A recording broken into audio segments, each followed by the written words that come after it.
Nagpatuloy ang secretary ni Shi Lubing sa pagpapaliwanag, at nanginginig nitong sinabi na maging si Yan Yingying daw ay lumabas na rin upang magbigay ng testimonya. Agad nitong ipinakita ang phone kung saan live na nagsasalita ang aktres. Sa puro kasinungalingan. Sa peking balita sa live stream, mariin na sinabi ni Yan Yingying na mapatutunayan daw niyang nagsasabi ng totoo sina Xiaozi at Xiaodi. Hinimok pa niya ang publiko na unawain ang pinagdaan ng trahedya ng dalawang babae. Samantala, sunod-sunod ang mga komento ng mga nanunood na uto-uto. Grabe, ang laki agad ng issue. May bago na namang malaking scoops. Postahan, guilty talaga si Shi Lubing. Lumayas na siya sa entertainment industry. Vicious woman. Ang laki ng opay ng anchor, pero aside from that, sure ako na si SLB ang may kasalanan. Nagpatuloy si Yan Yingying sa kanyang pahayag, sinabing lahat daw sila ay minsang nangarap, ngunit marami raw ang naligaw ng landas dahil sa mapanlinlang na tao. Ipinangako niyang susuportahan niya ang dalawang babae at bibigyan sila ng tapang para ilantad ang katotohanan. Habang pinapanood ito, hindi mapigilan ng secretary ni Shi Lubing ang magtaka. Bakit daw gagawin ng isang top-tier actress, isang pambansang sikat na bituin, ang ganitong bagay? Hindi pa naman daw nila ito kailanman na-offend. Ikinagulat pa ng secretary na maging ilang top-tier at second-tier artists ay nag-like din sa video. Nanlumo naman si Shi Lubing habang pinapanood ang lahat. Nanginig ang boses nitong sabihing si Mr. Yan ang nasa likod nito. Ipinaliwanag niya na nang nagsisimula pa lamang si Yan Yingying, si Mr. Yan daw ang nagbigay rito ng oportunidad upang sumikat. Kaya malabo raw na ginagawa ng aktres ang livestream ng kusa, tiyak na utos ito ni Yan Janzeng. Sinabi pa niya na alam naman niyang hindi siya basta pakakawalan ni Mr. Yan, pero hindi niya inasahan na titira ito sa ganitong timing. Mabilis niyang inutusan si Shaolin na kumuha agad ng pinakamahusay na PR team. Agad namang tumakbo ang secretary at tumawag. Ilang sandali pa'y humahanggos itong bumalik at sinabing humihingi raw ang PR team ng 20 milyon, at kahit daw ibayad nila iyon ay wala pa ring kasiguruhan na kaya nilang resolbahin ang iskandalo. Nang kausapin nila ang PR team, malinaw na sinabi ng nasa kabilang linya na malala na ang sitwasyon, lalo't maraming sikat na celebrity ang naglalabas na ng kani-kanilang statement. Pera lamang daw ay hindi sapat, gagawin nila ang lahat pero walang garantiya. Wala nang nagawa si Shi Lubing kundi ipauubaya ang krisis sa kanila. Saglit siyang napahawak sa kanyang telepono. Naisip niyang tawagan si Lin Zin, ngunit agad niya ring binawi ang ideya. Ano daw ba ang magagawa niya bukod sa humingi ng tulong pinansyal? At mas delikado lamang kung madadamay pa ito. Nilunok niya ang bigat at sinabing kailangan niyang harapin mag-isa ang lahat. Hindi nagtagal, tumunog ang kanyang cellphone. Pagkasagot niya, isang malamig na boses ang nagpabatid na galing sila sa ArtLove platform at kailangan nilang alisin ang pelikula mula sa site. Ayon pa rin sa kontrata, malinaw daw na kung dahil sa kanya ay hindi mapasabay sa release ang pelikula, kailangan niyang magbayad ng 10 bilyong penalty fee. Napahiyaw ang secretary mula sa likuran, sinabing kanselado na rin ang kontrata nila sa Tension Video at Yoko. Hindi na raw maipapalabas online ang pelikula, at kailangan pa nilang bayaran ng napakataas na breach of contract fees. Hindi na nakasagot si Shi Lubing. Unti-unti siyang napaluhod, bumagsak ang balikat, at tuluyang nagluksa sa sahig dahil sa bigat ng sabay-sabay na trahedya. Present time. Pag-uwi nito sa kanilang bahay, nakahandusay pa rin si Shi Lubing sa sahig habang paulit-ulit iniisip ang lahat ng nangyari. Habang inaalala ang mga sinabi ng kanyang secretary upang magulat, halos umiiyak habang sinasabing tinanggal na ng lahat ng platform ang pelikula. Humingi ito ng paumanhin at mariing inilahad na kahit anong gawin nila, pati PR team na inupahan, hindi nila kayang supulan ang lakas ng online influence na nagpapakalat ng maling impormasyon. Dagdag pa nito, kalahati ng staff ng kumpanya ay nag-resign na. At matapos bayaran ang lahat ng penalties sa iba't ibang platforms, ganap nang na-bankrupt ang kumpanya. Habang nilalamon ng katahimikan ng buong kwarto, biglang may kumatok sa pinto. Shi Lubing, alam kong nandyan ka. Narinig niya ang boses mula sa labas, malamig, sigurado, at mapanghamon. Iniwan ka na ng buong mundo at wala ka ng kahit isang kasing. Alam kong desperado ka, pero si Mr. Yan, handa kanyang bigyan ng isa pang pagkakataon. Nagpatuloy ang boses sa likod ng pinto, sinasabing handa raw patawarin ni Mr. Yan ang lahat ng nagdaan at tatanggapin siyang muli bilang artista sa Emperor Entertainment. Siya raw ang bahalang maglaan ng mga bagong role para sa kanya. Hindi ba't gusto mo namang umarte? Kung ganun, dapat masaya ka sa balitang ito. Agad namang sinabi ng babae na ngayon ay wala na siyang halaga, at alam ni Shi Lubing kung ano ang gusto ni Mr. Yan. Habang palayo nang naglalakad ang babae, ipinaalam niya na kapag naintindihan na ni Shi Lubing, tawagan na lamang niya si Mr. Yan. Tinitigan ni Shi Lubing ang kanyang telepono habang iniisip ang mga sandaling kanilang pinaghalikan ng bida. Sinabi niya sa sarili na dahil hindi niya kayang makalaya sa tadhana na ituring bilang isang laruan, sa pinakamababa, nais niyang ibigay ang kanyang pinakamamahal na pag-aari sa taong pinakamamahal niya. Sa paliparan, nakita ang bida na masayang naglalakad at nagsabing maaari na niyang ipaalam sa lahat ang paglisan ng problema at tanggapin ang lahat ng kasiyahan. Sinabi pa niya na narito na siya muli sa kanyang tahanan at masaya. Habang magkasama sila ni MS Wei sa kama, tinanong ng bida kung talagang pupunta siya sa Pilipinas upang pansamantalang magtago. Sumagot si MS Wei na oo, kailangan niyang maghintay na hamupa ang sitwasyon dahil hinahanap siya. Inalok pa niya ang bida na sumama sa Pilipinas. Sagot ng bida na hindi muna siya sasama, at hindi rin siya hahanapin kapag bumalik siya sa China. Humanga si MS Wei at sinabing tulad ng inaasahan, mahusay ang lalaki, at agad nilang ipinagpatuloy ang masayang gabi. Sa kasalukuyan, habang naglalakad ang bida, naisip niya na ipinasa niya sa kanya si MS Wei ang 200 milyon na sana ay hindi mahuli sa Pilipinas. Biglang tumawag ang kanyang telepono. Agad niyang sinagot at narinig ang boses na nagpaalam na kaka-rating lamang nila sa bansa. Sumagot si Shi Lubing sa kabilang linya at humingi ng paumanhin sa pagkaabala, at hinihiling na pumunta si Lin Zin sa kanyang lugar dahil may mahalagang dapat pag-usapan. Sagot naman ng bida na sige, pupunta na siya. Pagdating sa apartment, ipinaalam na ang silid ni Shi Lubing ay nasa ikatlong palapag, numero 306. Agad pumasok ang bida sa lobby, at pagkasok sa apartment ay may nakamasid sa kanya. Nilinggan niya, ngunit bigla itong nawala. Agad siyang sumunod at mabilis na tumakbo. Bigla siya nagdash sa mga pader ng mabilis upang makahabol, nang makita niyang nakasakay na sa elevator ang lalaki, sinubukan niyang abutin ito. Napa-middle finger ang lalaki sa ating bida at sabay labas ng dila bago magsara ang pinto, sabay ang pang-iinis na sabi na, gusto mo ba akong habulin? Ngunit hindi niya inasahan, naipit na pala ng kamay ng bida ang pinto ng elevator, na ikinagulat ng lalaki dahil sa lakas ng bida. Agad nitong binuksan gamit ang dalawang kamay habang may kitikot-takot na ekspresyon, sabay ang tanong, ano ba ang hinahabol mo? Mag-usap tayo. Natakot ang lalaki at napasigaw. Sa koridor ng ikatlong palapag, tinanong ng bida ang lalaki kung siya ba ay si Zuo Wei, isang paparazzi na sumusubaybay sa financial boss ni Shi Lubing. Idinugtong pa na 2 araw na raw hindi lumalabas sa bahay si Shi Lubing. Nahulog ang lalaki sa takot at parang aso, sinabing dahil sa sobrang takot, kinailangan niyang habarin ang pantalon. Dagdag pa niya na narinig niya ang tungkol sa malaking balita, at alam niyang baka makatagpo siya ng malaking scoop kaya narito siya. Tinitigan siya ng bida at tanong, ano ang malaking balita? Sabihin mo sa akin lahat. Namutla at kinabahan ang lalaki dahil sa matinding titig ng bida. Pagkarating ni Lin Zin at ng lalaking kasama niya sa pintuan ni Shi Luobing, agad niyang kumatok habang mahinahong sinabi, Xiaobing, it's me.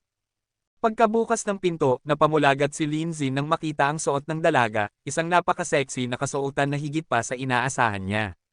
Agad namang sinabi ni Shi Luobing na halatang emosyonal, na sobrang nagtitiwala raw sa kanya si Lin Zin at napakarami nitong ibinuhos na pera, subalit sa huli ay nabigo raw niya ang tiwala nito. Dagdag pa ng dalaga na ang perang ibinigay sa kanya ay baka hindi raw niya mabayaran kahit buong buhay pa niya, at wala na siyang natitira ngayon, kundi ang sarili niya. Kasabay nito ay ipinakita pa niya ang suot niyang revealing outfit at nagsabing hindi raw niya alam kung paano gagawing tama ang lahat, kaya kung nanaisin daw ng binata, pwede niyang kunin ang kanyang V-card. Ngunit hindi naman ito pinakinggan ng bida na halos mapaurong ito sa sobrang ganda raw ni Shi Lubing, napaisip pa siya sa sarili na sobrang sexy ng suot ng dalaga, at kailangan niya magsabi agad ng kahit ano para mapigilan itong maghubad. Naiinis pa siyang sinaway ang sarili dahil isa raw siyang military commander pero hindi marunong sa mga salita. Habang nag-iisip siya, napatingin ang lalaking kasama nila at biglang nagsalita, waring nagulat sa nakita. Sinabi nitong wala raw palang hidden rules ang dalawa. Dahil dito ay napasigaw si Shi Luobing at tinakpan ng mabilisan ng katawan niya habang pulang-pula sa hiya. Agad namang tinusok ni Lin Zin ang mata ng lalaki upang pigilan itong tumingin, dahilan para mapasigaw ito na yung mata daw niya. Pagkatapos ng gulo, habang nakaupo na ang dalaga at nagsimula ang tatlo sa seryosong usapan. Ipinaliwanag ng lalaki na nakakagulat daw na isang kabataang katulad ni Lin Zin ang nagpapondo kay Shi Luobing, ngunit mukhang legit naman ang partnership nila. Dagdag pa nito na ang buong insidente ay pukana ni Director Yan ng Tianhuang Entertainment. Tugon naman ni Lin Zin na dahil paparazzi raw ang lalaki, kaya ba nitong i-expose ang katotohanan. Nangako siyang hindi ito mawawalan ng kabayaran, lalo na't siguradong magagalit ang mga bigating tao sa industriya. Napaisip ang paparazzi at sinabi sa sarili na napakahalagang oportunidad ito, dahil hawak niya ang mga impormasyon tungkol sa pamilya Yan sa loob ng mahabang panahon pero hindi niya ma-publish dahil sa koneksyon ng mga ito sa industriya. Sinabi pa niyang may hawak siyang mabibigat na baho tungkol kina Yan Jianzheng at Yan Yingying mula noon pa, isang totoong bombshell. Pero binigyan niya ng babala si Lin Zin na oras na mailabas ito, siguradong maa-offend si Yan Jianzheng, at ang galit nito ay hindi kayang tiisin ng isang ordinaryong mayaman lamang. Dagdag pa ng lalaki na napakahalaga ng impormasyong iyon at hindi ito basta-basta mabibili, pati ang pressure mula sa major platforms ay mangangailangan ng malaking pera. Labis naman itong ikinatuwa ni Lin Zin. Agad niyang sinabi na handa siyang bumili at pera lang ang kailangan, kaya niya itong resolbahin. Napasigaw ang dalawa sa bilis ng desisyon niya, kaya nagmadaling pigilan siya ni Shi Luobing at sinabing, Lin Zin, don't do it. Ngunit ngumiti lamang ang binata at sinabing isama na rin ang mga skandal ng dalawang minor celebrities at i-bundle lahat iyon. Sinabihan pa niya ang paparazzi na sabihin na lang ang presyo.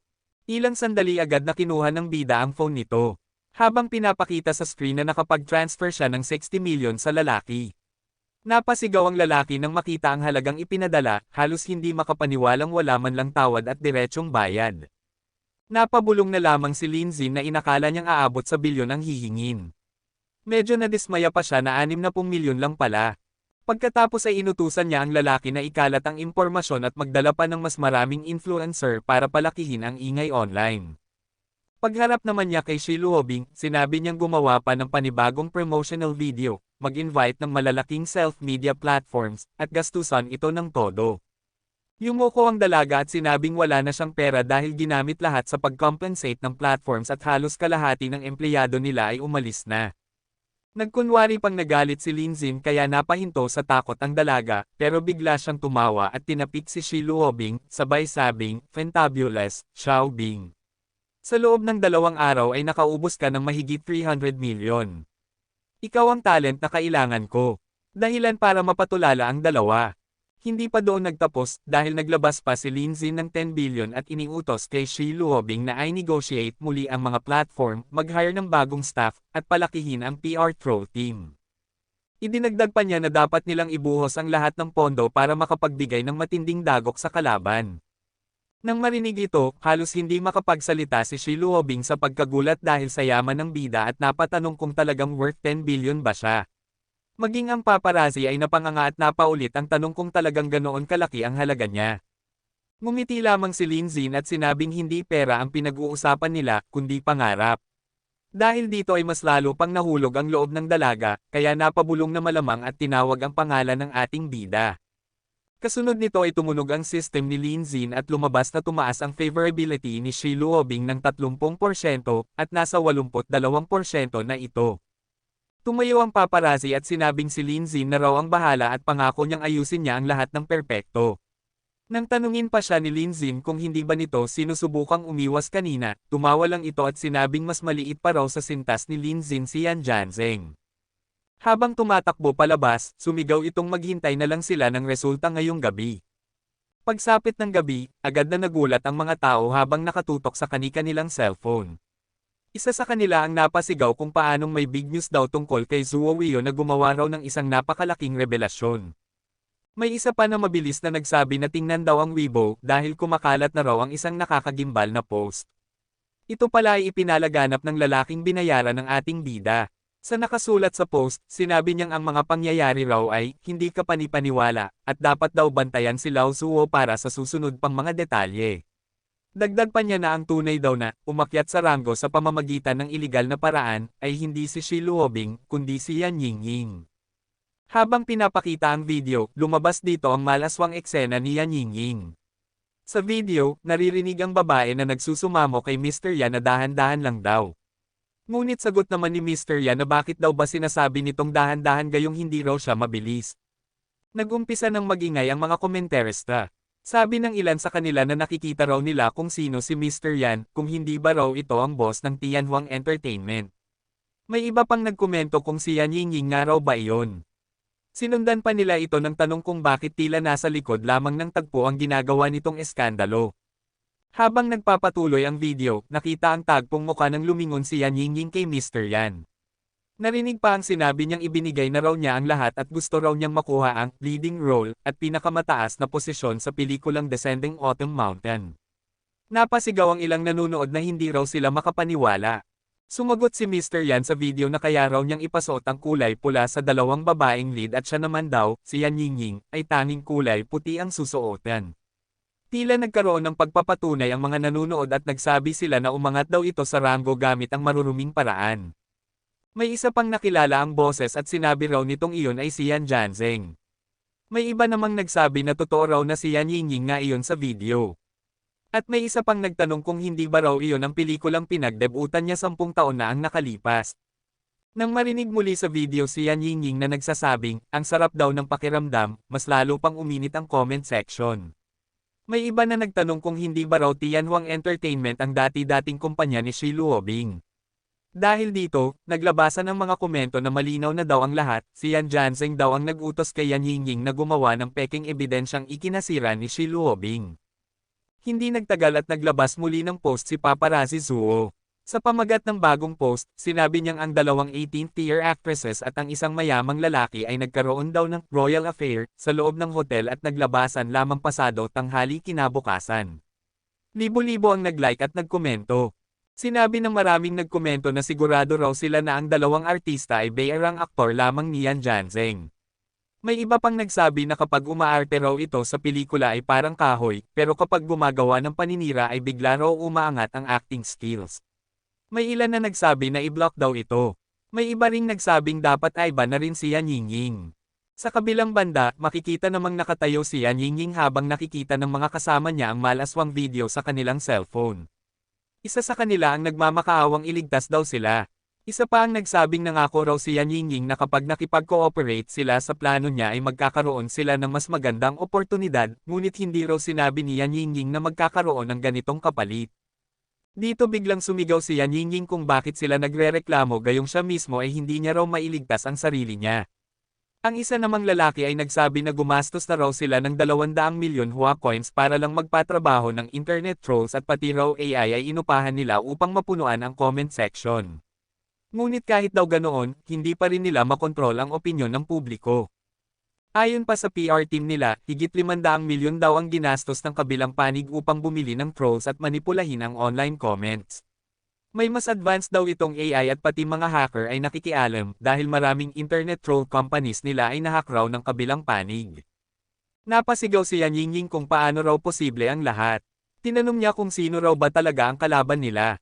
Sa galit, pinaalis niya ang lahat at sinabing hayaan siyang makapag-isip. Sa kabilang banda, biglang nagring ang cellphone ng panot na lalaki. Nang sinagot niya ito, nagtanong siya kung ano raw ang nangyayari. Sa kabilang linya, narinig ang boses ni Yan Yingying na nagsasabing ginawa na raw niya ang lahat ngunit walang gumagana at humihingi siya ng tulong. Saglit na tumigil ang panot at tinanong kung anong pakinabang raw ang makukuha niya sa pagtulong. Nagulat si Yan Yingying at sinabing nasa iisang bangka raw sila at kapag siya raw ay lumubog, madadami din ito. Ngunit sagot ng lalaki na hindi raw siya artista o public figure. Ano raw ba ang kinalaman ng fame sa kanya? At kung narinig na raw ba nito na may bumagsak na buong negosyo ng mayaman dahil lang sa pakikipaglaro ng ilang babae? Sa inis at pagkabigla, napasigaw si Yan Yingying ng pangalan ni Yan Janzeng at tinawag niya itong hayop. Ngunit agad siyang pinatay ng tawag ng panot. Pagkatapos nito, lumabas ang kamay ng lalaki na puno ng dugo, pinatay pala niya ang dalawa niyang alipin na babae. Sa matinding galit, napasigaw siya na hindi raw niya inaasahan ang backer ni Shi Luobing. Dagdag pa niya na kung lalabanan daw siya, gagawin niyang pagsisihan ng buong pamilya ang kanilang pagkasilang sa mundong ito. Mukhang galit na nga ang panet dahil sa mga ginawa ng ating bida. At dito muna ang kwento mga boss, maraming salamat.